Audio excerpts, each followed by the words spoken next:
तो वही एक चिट्ठी आई आज,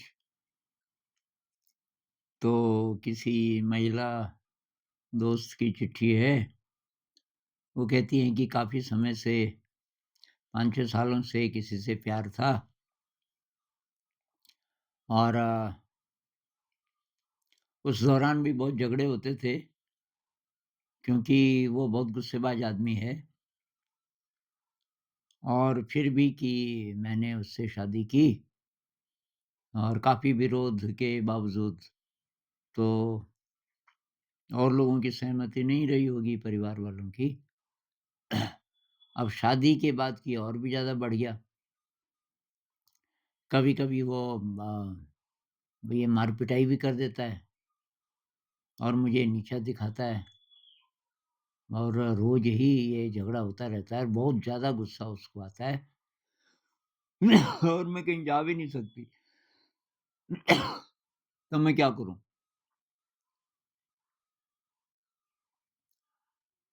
तो भई ये शादी चीज़ ही ऐसी है, जब तक प्यार है तब तक हमारा एक-दूसरे पर अधिकार नहीं होता, तो तब तक आप आज़ाद हो। शादी होते ही बस अब तो बंध गए।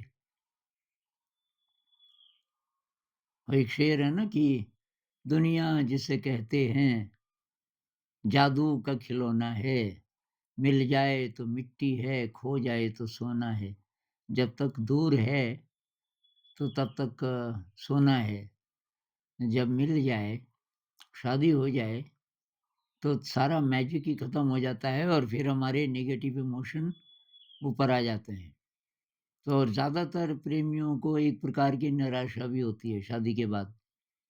शादी से पहले तो उम्मीद रहती है ना कि हम जब एक साथ रहेंगे सब ठीक हो जाएगा। अब रहने लग गए एक साथ, अब वो मैजिक तो खत्म हो जाता है। तो भई मैंने एक इसी प्रकार की प्रॉब्लम थी और एक सलाह दी थी। उस केस में वो पुरुष थे और उनकी जो पत्नी थी, वो बहुत ही ज़्यादा गुस्सेबाज़ और बहुत बदमिज़ाज टाइप की थी और उन्होंने ये बोला था कि मैं इसको छोड़ दूँ नहीं तो क्या करूँ? मैंने सलाह दी थी कि अपनी शक्ति बढ़ाओ पहले। अ, आप गहरा ध्यान करो और ध्यान के अभ्यास से इतनी शक्ति बढ़ा दो कि आपके अंदर बहुत ज़्यादा सहन शक्ति आ जाए, समता भाव आ जाए। तो वो कुछ भी करे और आप शांत रह जाएँ। और एक मैंने फिर एक वीडियो और भी बनाया था कि कोई छोटा-सा पौधा है और पहाड़ के एकदम चोटी पे किसी ने यहाँ लगा दिया उसको। और वहाँ तूफ़ान चलते हैं भयंकर। तो जो कोमल पौधा है उसको उखाड़ उखाड़ के फेंक देंगे तूफ़ान। क्या किया जाए? तो या तो उसकी जगह बदल दो, हो सके तो। अब वहीं उगाना है तो पता करो हवा कहाँ से आती है। तूफ़ान इधर से आता है तो यहाँ विंड ब्रेकर लगा दो, कोई दीवार लगा दो, कोई प्रोटेक्शन इसकी रक्षा के लिए। और जब वो बड़ा हो जाएगा तब प्रोटेक्शन की ज़रूरत नहीं है। एक समय ऐसा आएगा कि वो जो छोटा पौधा था, वो विशाल अ, वृक्ष बन गया, बहुत बड़ा दरख्त बन गया। अब वो इंतज़ार करता है बड़े तूफ़ान का। बहुत बड़ा तूफ़ान कब आएगा और उसके साथ मैं खेलूँगा, क्योंकि वो शक्तिशाली हो गया। तो भई आप भी ऐसा करो। अपनी शक्ति बढ़ाओ। एक तो ध्यान का अभ्यास करो। बहुत सारे लोगों को ये लिंक समझ में नहीं आता। कैसे ये बैठ के और ध्यान करने से और ऐसे कैसे हो जाएगा कि समता भाव बढ़ जाएगा, सहन शक्ति बढ़ जाएगी, इंटेलिजेंस बढ़ जाएगी और जो विद्यार्थी लोग हैं, पढ़ाई-लिखाई में मदद मिलेगी। भई ये तो आपको प्रैक्टिकल करना पड़ेगा। ये होता क्यों है? क्योंकि ध्यान से हम अपने अंदर की जो बहुत बड़ी शक्ति है, शक्ति का जो सोर्स है, हम उससे लिंक हो जाते हैं, हायर सेल्फ कह लो। अब ये इस पे विश्वास करने की ज़रूरत नहीं है, प्रैक्टिकल करने की ज़रूरत है।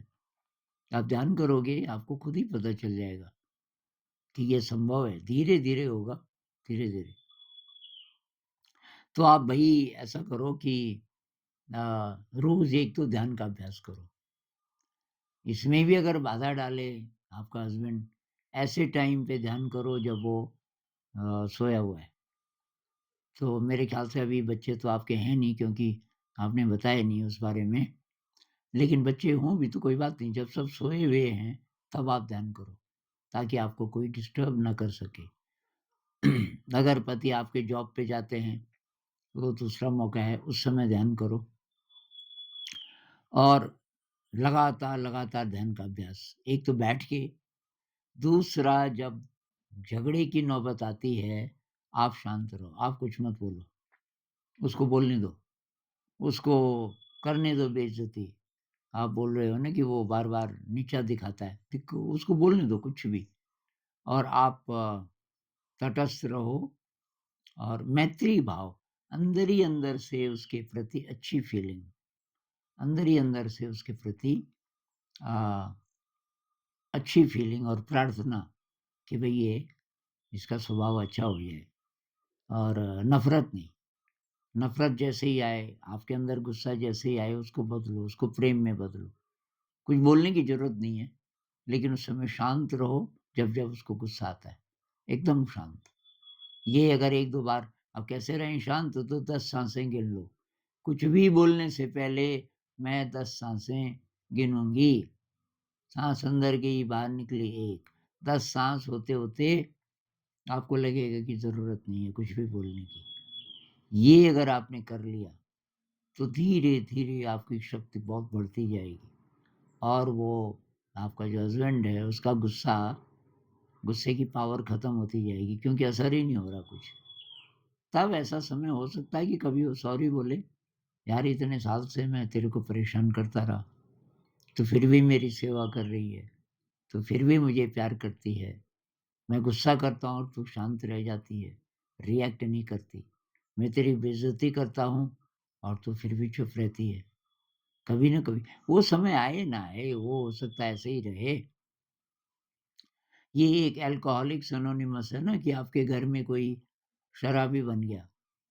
एक महिला थी, उसका पति पायलट था, बहुत बढ़िया फ्लैट में रहते थे, बच्चे बहुत महँगे स्कूलों में पढ़ते थे, लेकिन उसको पता नहीं कैसे ये लत लगी। और अल्कोहलिक बन गया, जॉब छूट गई और उसने पत्नी को बताया नहीं। तो वो घर ज़रा ज़्यादा-ज़्यादा आने लगा, बस यही परिवर्तन हुआ। पर ये उसने ये नहीं बोला कि मेरी जॉब तो है ही नहीं। पत्नी से पैसे माँगने लगा, किसी न किसी बहाने से उसके जेवर बेच दिए, फिर उसने मकान बेच दिया और फिर गायब हो गया कुछ दिन।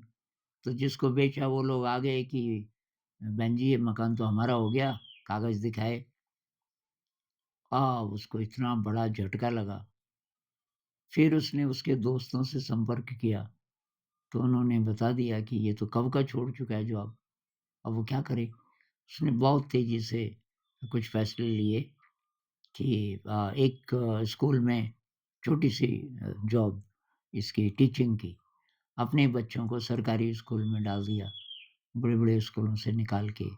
और किसी स्लम एरिया में कहीं एक फ्लैट ले लिया, बहुत सस्ता। और क्योंकि वो समझ गई कि पति के पास ना केवल पैसा नहीं है, बल्कि वो तो अब मकान भी गया, मेरे जेवर भी गए। और लेकिन वो उसको प्यार इतना करती थी कि उसने उसे छोड़ा नहीं। अब उसके दोस्त उसको उठा के लाए, वो बेहोश सड़क के किनारे पड़ा रहे। तो तो रो रही थी। तो उसको एक महिला समझा रही थी, अल्कोहलिक्स एनोनिमस की तरफ से। उसने बोला कि बहन तू उसको अगर छोड़ना नहीं चाहती ना, ये मान ले कि हो सकता है वो ज़िंदगी भर ना सुधरे। तो ऐसे ही रोती रहेगी, अपने को पहले ठीक रख। वो ऐसे ही रोज़ आएगा नशे की हालत में। तो अपनी ज़िंदगी को ठीक रख। अब जैसे परिवार में कोई पागल हो जाता है, कोई वो अल्कोहलिक हो गया, कुछ भी कैसा भी, मतलब एक ऐसा इंसान है हमारे परिवार में जिसकी केवल आपको सेवा करनी है। अब क्या करें? तो भई ऐसे ही आप भी समझ लो, अभी अब ये शुक्र है कि उसको अम, कोई डिसऑर्डर नहीं है, वो अल्कोहलिक नहीं है, ड्रग एडिक्ट नहीं है, सिर्फ़ गुस्सा आता है ना। तो अगर आप शांत रह जाओ, अगर आप अपनी शक्ति बढ़ाती जाओ ध्यान से, तो धीरे-धीरे, धीरे आपके संबंध अच्छे होने शुरू होंगे। रोज़ उसके लिए प्रार्थना करो। वो बेइज़्ज़ती कर रहा है आपकी, लेकिन आप उसके लिए प्रार्थना कर रहे हो। तो बहुत बड़ी शक्ति है इसमें, ध्यान में, प्रार्थना में। तो आप ये करो, इसका प्रैक्टिकल करो और तब फिर देखते हैं क्या होता है। नमस्कार।